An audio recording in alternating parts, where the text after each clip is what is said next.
Welcome to today's webinar on how to develop and implement an HR policy.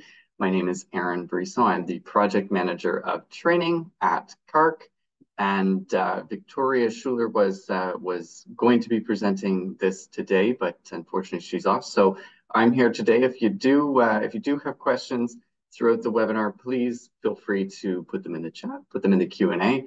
And we'll get to them near the end or kind of throughout if there's a good point where it makes sense to answer those questions. And of course, if there's anything I can't answer, we'll try and get you answers at the end of the session afterwards. So today we're going to be talking about what is an HR policy and why it's important, how to develop an HR policy, and how to align your HR policy with your values and your workplace culture, and how to implement a new policy. So all the steps from start to finish. How do we get an HR policy built, developed, implemented, and see how it works for our organization. So what's an HR policy and why is it important?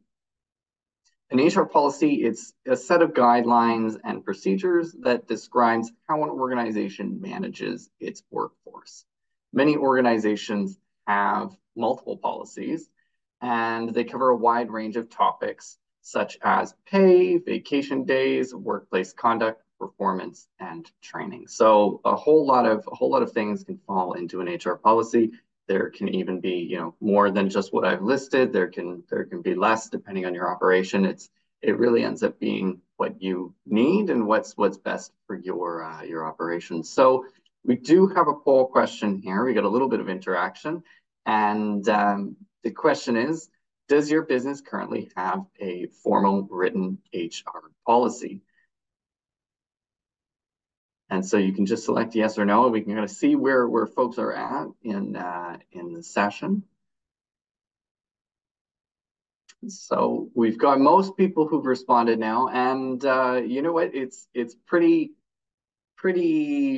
even, I guess. Well, it's changed a little bit, but we're looking at about 70% of folks here do have a formal written HR policy, whereas about 30% don't. So that is something we do see. We do see some operations simply just haven't developed an HR policy. Some for a variety of reasons, right? It could be size. It could be that you've got it was a family operation, and some just haven't had the opportunity to develop one. But of course, that's what we're here to help today.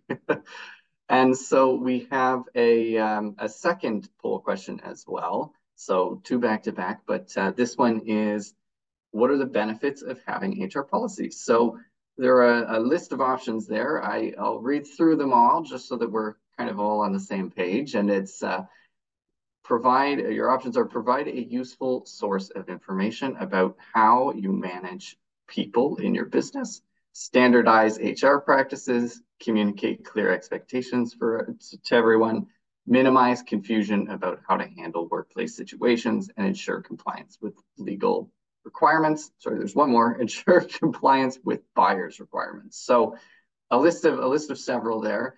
And I think it's, I don't know how many you can select. I think you can select more than one. But folks are answering them, so good.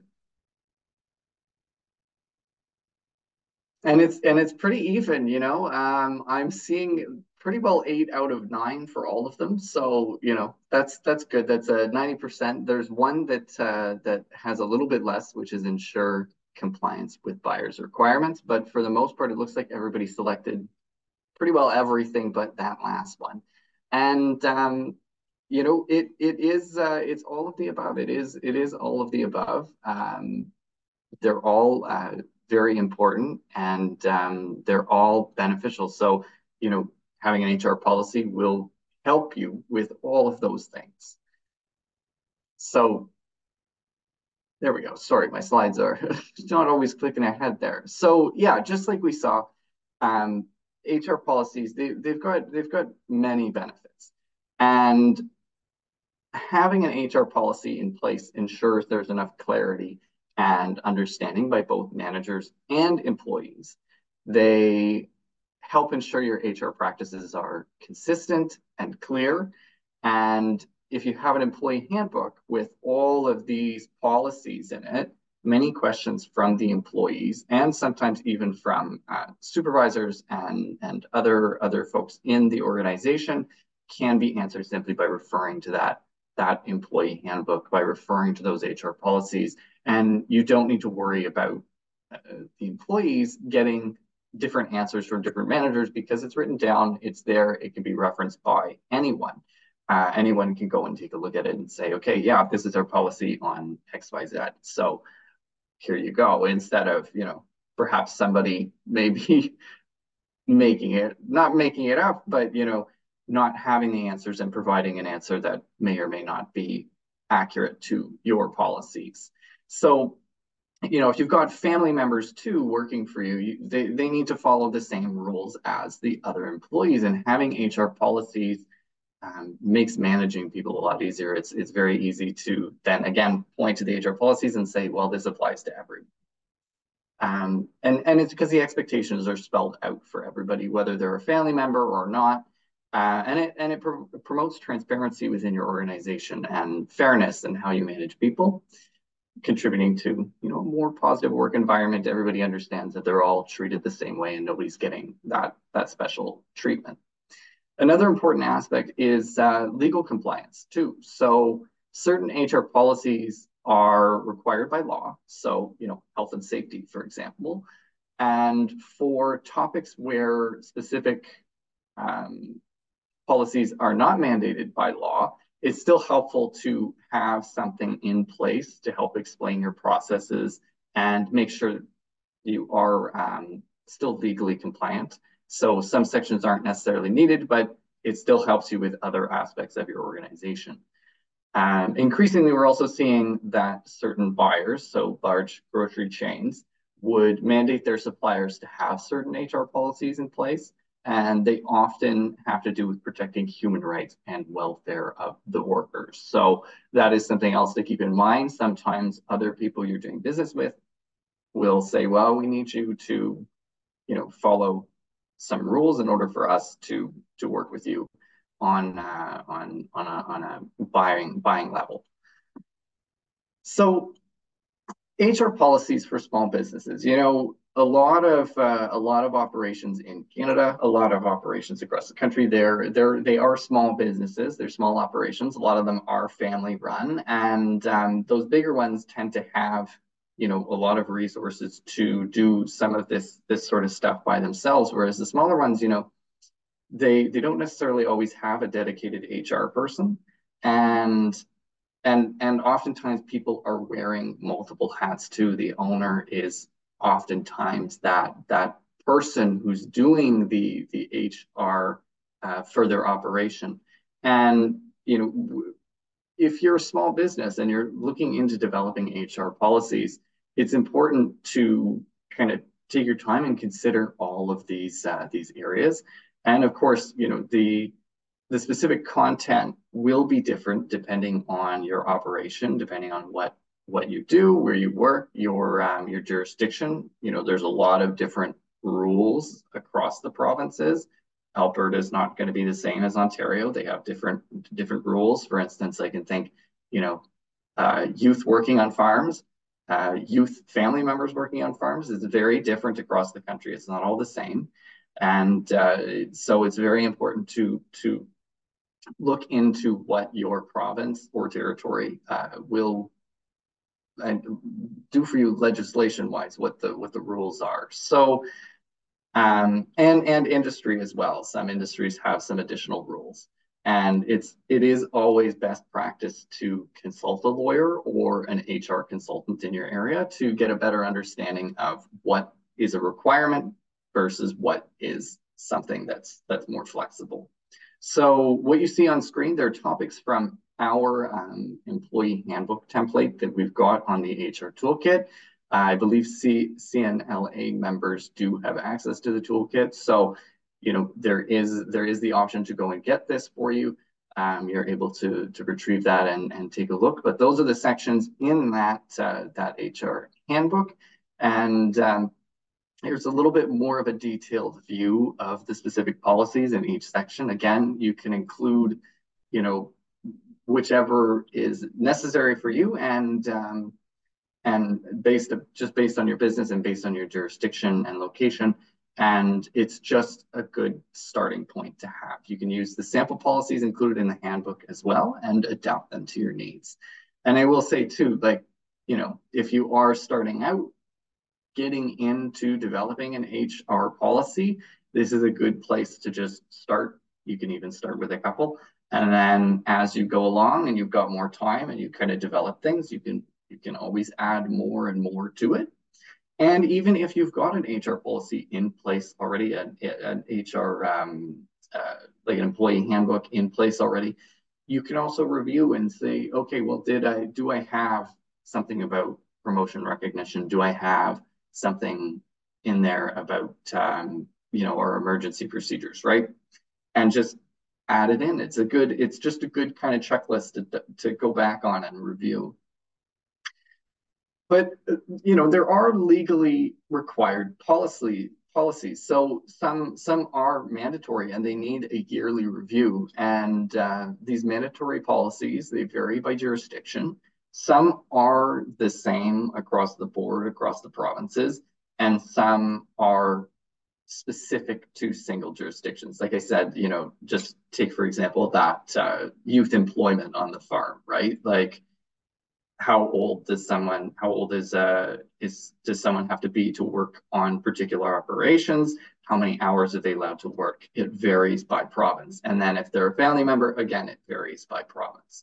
So what we've got on the screen here, there are a list of some common policies that are required by law, and there are requirements in your jurisdiction. They might be slightly different in your jurisdiction. And depending on the size and nature of your operation, you may be exempt from certain ones. So you should always double check the requirements in your province and territory to confirm, because, you want to make sure you're following your legal obligations as an employer. So, we've got health and safety, workplace violence, workplace harassment, emergency, personal information protection, pay, accessibility, and WHMIS and hazard policies and procedures. So those are all required, I believe, by law. Some or all of the following, yeah. So they're usually some of the biggest ones that are included in that employee handbook. Are you up to date? The world of agriculture, it continues to evolve, and we've seen a lot of new challenges and a lot of new trends in the workplace. And if you're putting together a new set of HR policies, or if you have existing policies that you want to update, there are some considerations to include. Equity, diversity, and inclusion includes to be an important topic, not just in agriculture, but in society in general. And it's not just enough to have a policy on EDI. There should be a review of other policies as well to make sure that EDI principles are reflected. So, for example, you might have a policy on recruitment selection, and you can review this policy and make sure that it reflects on questions, such as, does our recruitment process help us reach candidates from underrepresented groups? Is the selection process fair, equitable, and free from biases? As well, during the pandemic, your business may have been required by government to put in place COVID policies. I know a lot of agricultural businesses did need to have COVID policies, like all industries. And while the pandemic may be over, COVID and other diseases, infectious diseases, are still part of everyday life, and it is a good time to consider reviewing that policy, reflecting on that policy, and making sure you're continuing to protect the health of your employees, the health and well-being of your employees and your customers if you're front-facing as well. And as we've seen in recent years, some natural disasters are becoming more likely in areas where they were rare before. I think forest fires specifically, there were a lot in the the past year, and I think some areas got hit harder than expected, right? So, and also, you know, hurricanes and storms and just the and droughts too, right? We're seeing a lot of these things, and these natural disasters, they do have a serious impact on residents and the businesses in the area that it's in. And well, you might have emergency procedures in place for things like a fire in the barn. Do you have emergency procedures for natural disasters too? Is your business located? Is it susceptible to flooding? What about a forest fire, right? So if you have a risk management plan in place and emergency procedures in place, you'd be better prepared for such events. So it is just, again, it's something that's kind of becoming more and more important as things change across the country, across the world. So just, again, something else to keep in mind. In recent years as well, there has been a recognition of the importance of mental health too, and how it's part of our overall well-being. And, you know, there is still stigma around mental health concerns, and related policies help to destigmatize mental health and contribute to a healthy work environment. And we always see, you know, talk about how farmers are working, you know, 60, 70, 80-hour weeks, and they're working so hard and they're just burnt out and exhausted and so stressed about everything going on and trying to keep their operation afloat. And it's just very important to make sure that both your employees and yourself as an operator are continuing to be aware of mental health and make sure that your well-being and the well-being of your employees is always also considered and included in these policies and in a handbook. And lastly, the flexible work arrangements. You know, many organizations, they now offer flexible work arrangements. They might mean different work schedules, remote work, hybrid work, any sort of flexibility in work arrangements. And, you know, the situation is unique for each business and each individual, and having policies in place would just help you manage the expectations of your employees and ensure the effectiveness of such arrangements. That way you've got a plan in place, you have something there that you can, again, refer back to. So we're going to move on to section 2 here, and it's how to develop an HR policy. So how do we go about developing an HR policy? And, you know, here's another poll question. It's who do you involve in these HR policies? Is this a poll question, Owen? Sorry, maybe it's not. It is? Yes? Okay, we can put that up. Sorry, it doesn't say poll on the slide, but there's a poll question. So who do you involve? You know, everyone has a role, but match the people with their roles. Okay, this one's, I think perhaps you drag them. I'm actually not sure how this poll question works. I can't quite see it on my end. But we'll see. There should be a selection box next to each role, but yes. Well, we'll give it a shot, folks. If it's confusing or it doesn't work out, it's okay. We can try and answer them. But I do have the answers, so I'll go through it. I'll go through it afterwards. Okay, we are getting some replies. Okay, there we go. It's now loading.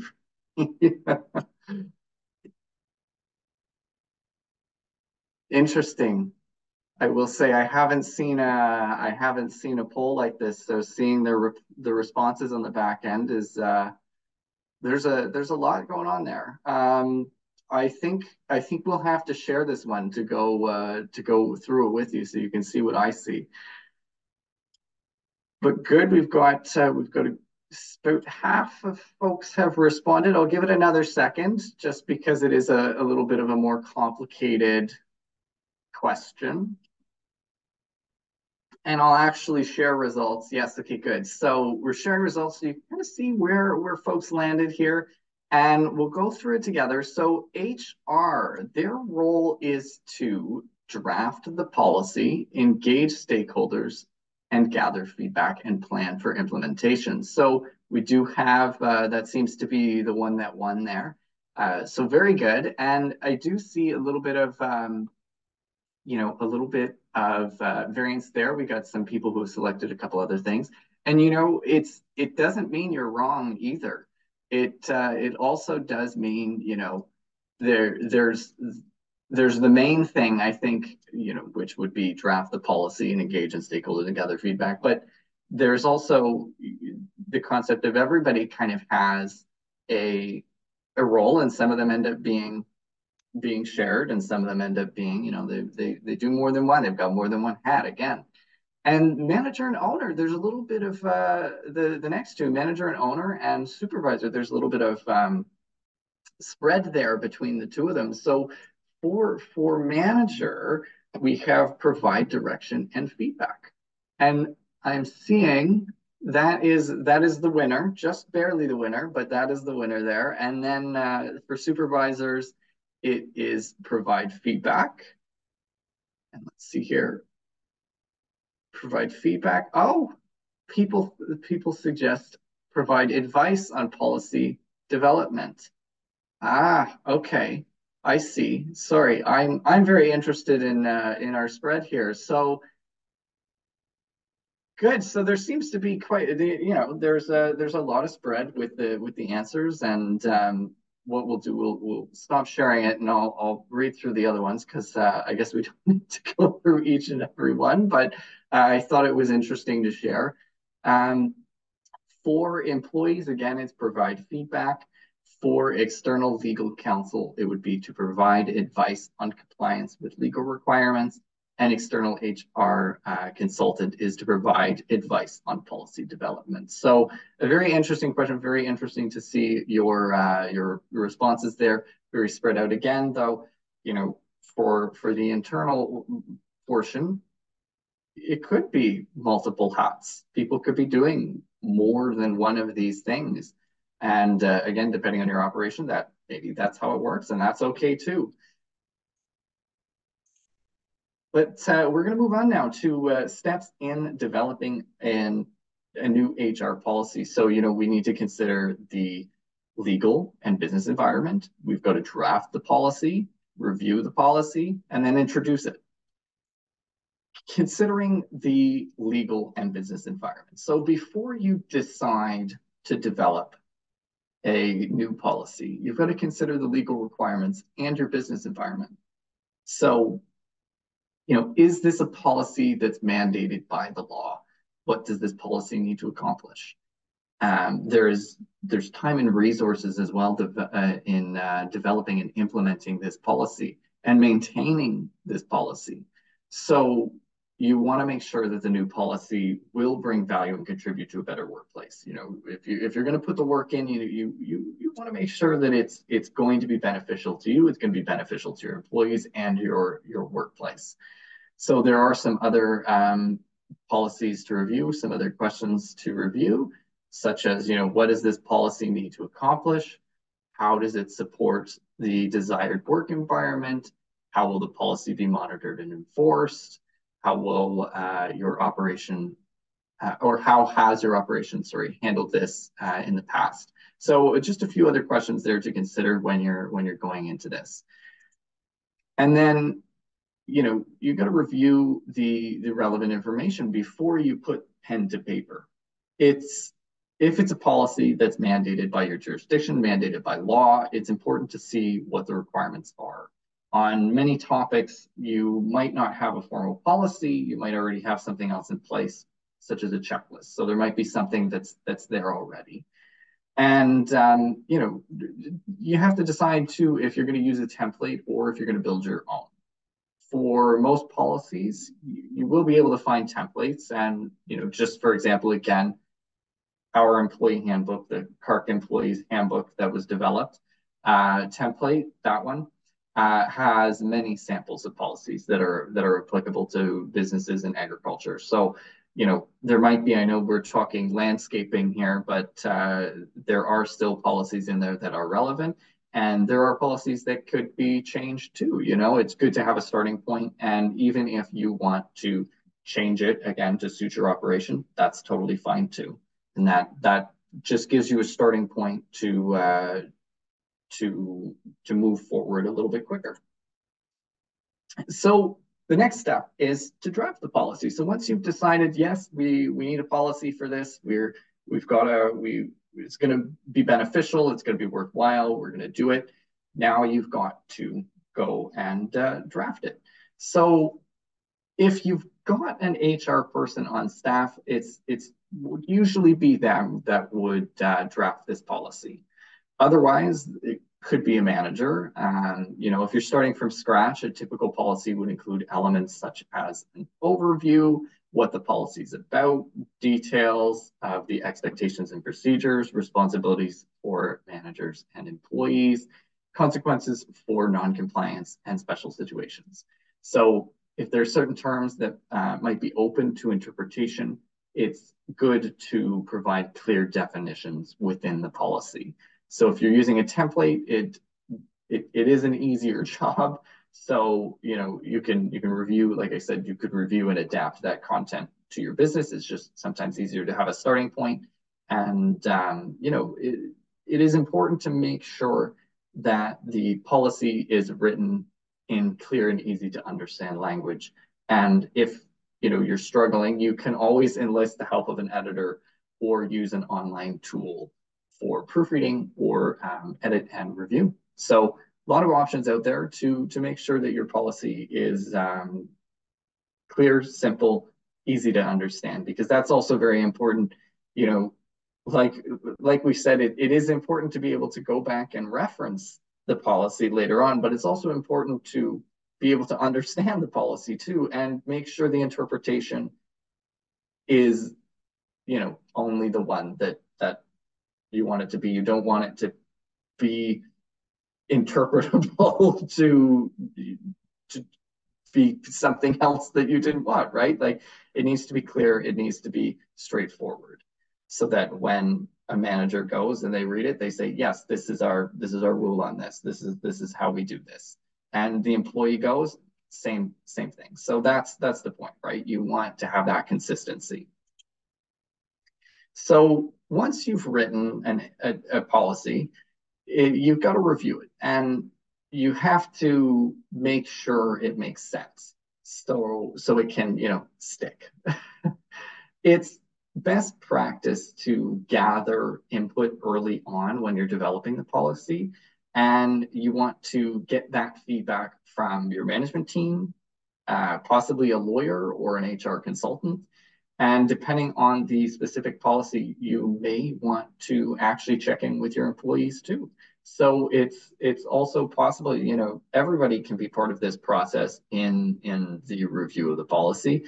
And you want to make sure that it works for everybody, because you could implement this policy and then all of a sudden all of your employees are coming to you and they're saying, well, this just simply doesn't work. And that is of benefit to no one. You've gone through all of this work and now you've implemented something that most employees doesn't apply to, or it doesn't work well for them. You want to make sure that everybody's included in the process so that it's nice and smooth. And so you then need to introduce the policy. And once you've drafted the policy based on the feedback from the managers, HR consultants or lawyer, and your employees, it's time to get it approved and then train the management team and the staff on the new policy. And we're going to talk about this a little bit more when we discuss the implementation of HR policies in a little bit. So earlier in this webinar, we mentioned our employee handbook. And, technically speaking, there is a distinction to be made between formal HR policies and the content in an employee handbook. So an HR policy is intended for HR and the management team. It needs to be comprehensive and detailed. And the intention is that it acts as a guideline for managers and HR So they know how to apply the policy in different situations and can apply that policy consistently. You know, consistency is really key here, like I keep saying. And you know, the employee handbook, it's a piece of communication that's employee facing. So it includes information that's most relevant for those employees. So in practice, we know that many small farm operations, they don't necessarily have the resources to put together and maintain comprehensive policy manuals. And having basic policies spelled out in employee handbook would be more achievable and can still be beneficial. So here's an example just of how a workplace harassment policy could be phrased differently or look different in a employee handbook. So the policy itself will include the sections that we talked about earlier, and it's meant to be used as a reference or guideline for management and HR. In the employee handbook, the content focuses on what's more important to communicate to employees, the company's commitment to a harassment-free workplace, what harassment looks like, and what to do if you witness violations. So, you know, it's got more information directly for the employees to work at or to look at, whereas, you know, that HR policy might have more of just the guidelines for the organization and the rules for the organization. So I don't have the employee handbook up, but it is available on the HR toolkit. If you do want to go and take a look, it offers very clear examples of policies such as this. So topic 3, you know, we're now looking at you know, how to align your HR policy with your values and workplace culture. So while legal aspects of HR policies would be similar or different for, similar for different businesses, it's important to realize those policies support the values of your organization. As your business grows, there might be a need for cultural change so that your teams, they can better meet the business's needs. And such cultural change might require changes or additions to the policy, right? As your organization changes, you know, there will be changes to the policy. Sometimes it's just simply needed. And, you know, to ensure that the alignments between your HR policies and your business values and culture follow these steps here. So, you know, first you've got to identify your value statements. Is it about teamwork, customer service, quality, environmental stewardship? What is your value statement? What is your, you know, what are your values as an organization? And then, you know, you need to review the policies and identify gaps. Are there places in the policies that are conflicting with your values? Do you need to add the policies? Do you need to add policies to better support your values? And then, similar to when you're developing a new policy, you need to engage your stakeholders. You need to engage with, you know, owner, manager, supervisors, the employees.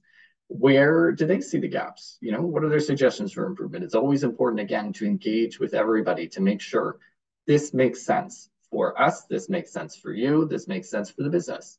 And lastly, we need to address the gaps by updating the policy and communicating those challenges to managers and employees. So we do have a discussion question if we want to add anything to the chat. So you know, if equity, diversity, and inclusion is a core value for your business, how can it be reflected in HR policies? So, you know, there are some questions to consider with this. You know, what EDI related challenges is the business facing? What opportunities exist in your HR practice? So, you know, if you'd like, you can add something to the chat. I'll give it a minute to see if anybody does want to add anything in. And and we can take a look. And if not, we can continue onwards to our next topic. But yeah, so if equity, diversity, and inclusion is a core value for your business, how can it be reflected in HR policies?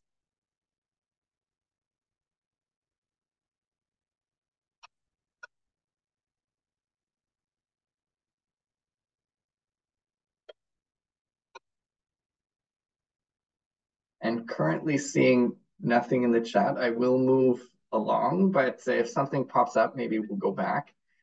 So we are moving on to implementation. So how to implement a new policy. So, you know, these steps, they apply to situations where you're implementing a completely new policy, or when you're updating or adding content to an existing one. So you start with the planning and preparation, and first determine what you're going to need to do for the implementation. And typically new policies or updates need to be approved by management. So there then should be an announcement about the new policy. So, you know, you've planned the implementation, you've gotten the approval, now you're making the announcement about the new policy or change.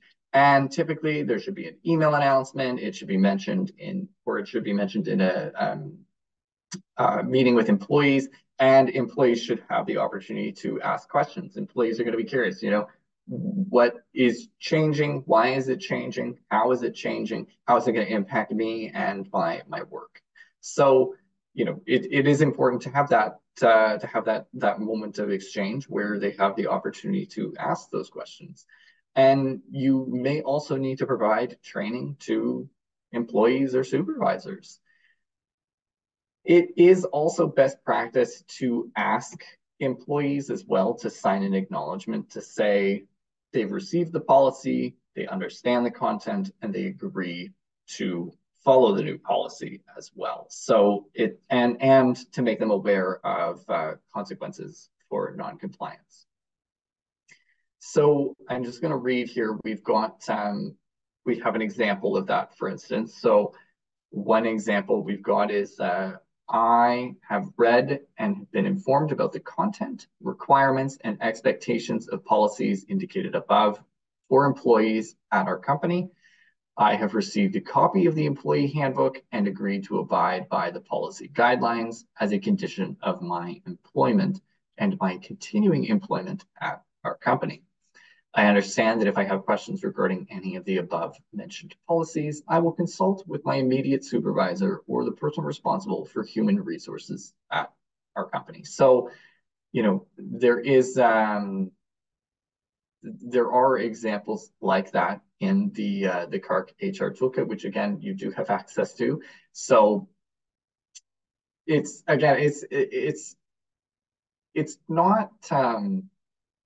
not necessarily that, you know, that statement is complicated or anything. It's just kind of a matter of it's good practice to have, and it's easier sometimes to just have something provided to you as well. So as a starting point. And then when introducing a new policy, you're also going to want to review your HR policies and identify places where the policy needs to be integrated. So again, you know, depending on what it is, you need to figure out where all it fits in, and you need to implement. And also, I am seeing we've got something in the chat. I'm just seeing if it is about the EDI question we had. Yes. Okay. And so we've got Terry Childs here, who has said, we make this statement in our handbook, strives to ensure that we are a collaborative and inclusive company where employees and clients of different genders, races, religions, nationalities, cultures, sexual orientations, languages, and abilities are welcomed and can feel comfortable, respected, and valued. So there you go. That's an example of implementing, you know, an EDI. Let me go back to make sure, right? Let's go back. Yeah, and that's making sure again that it's a value statement, right? Like it's making sure that that EDI is reflected in HR policies. So really, really, really good example. Thank you, Terry, for putting that in there. And it's sometimes it's that easy to have a phrase and be like, this is what we stand for as an organization. This is included in our HR policies. This is included in our handbook. This is something that we strive for. So that's great. Thank you very much.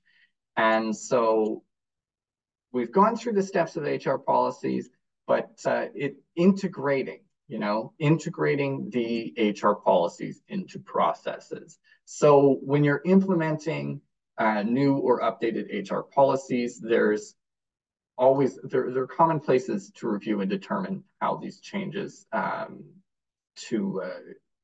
be integrated, and you need to update materials used in the onboarding for new employees, the orientation.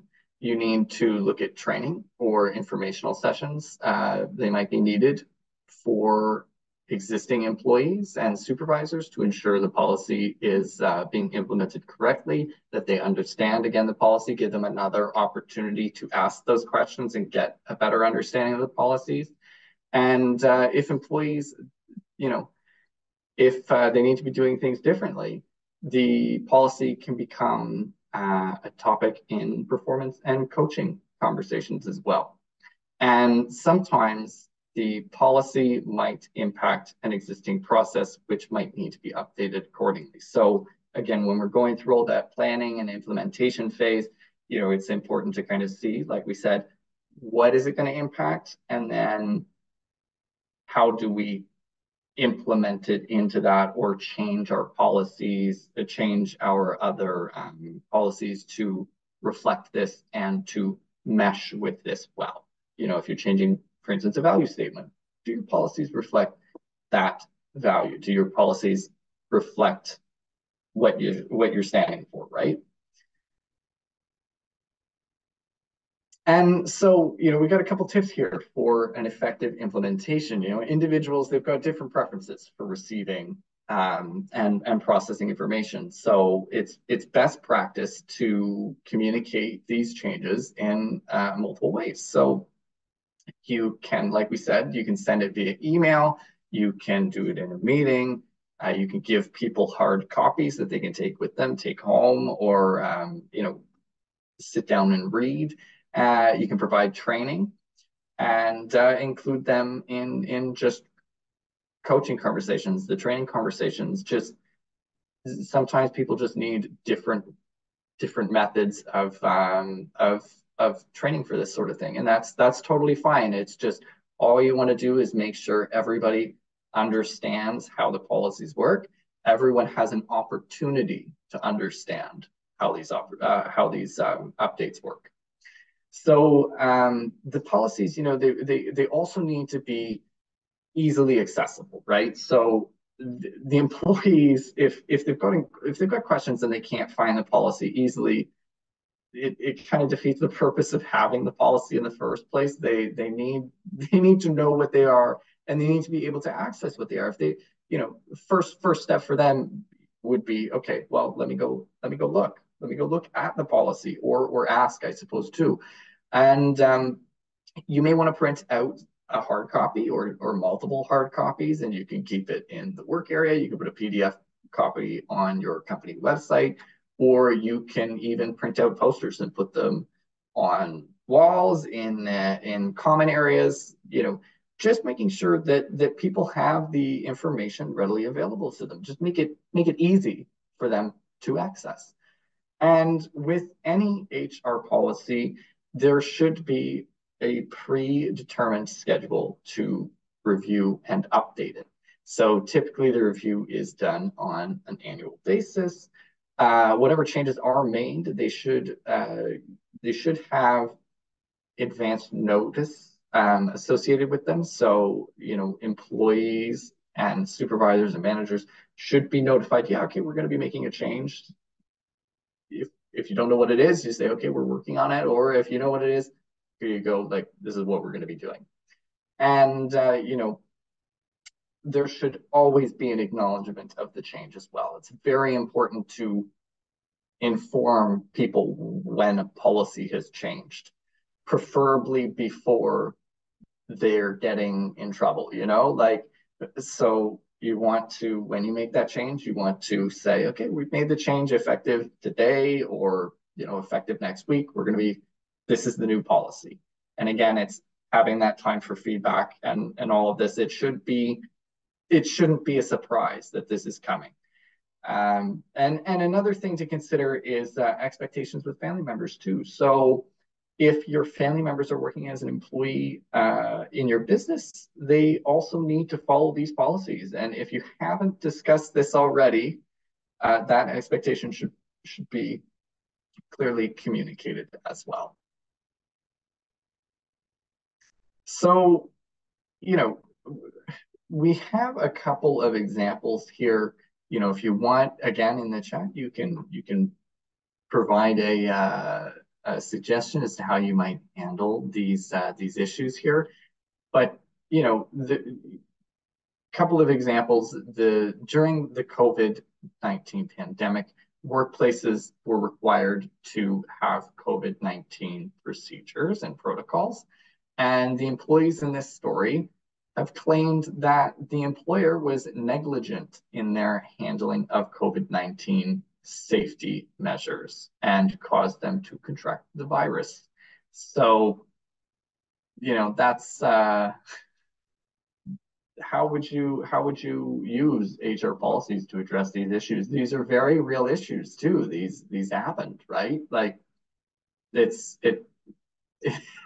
a real possibility. It's real life. And another one, with the decriminalization of recreational cannabis, employers are wondering how to manage the risk of having employees come to work while impaired. So, you know, it's if you have implemented policies kind of related to these topics, you're free to let us know in the chat. And you know, it is just important to work with HR specialists, with lawyers, to make sure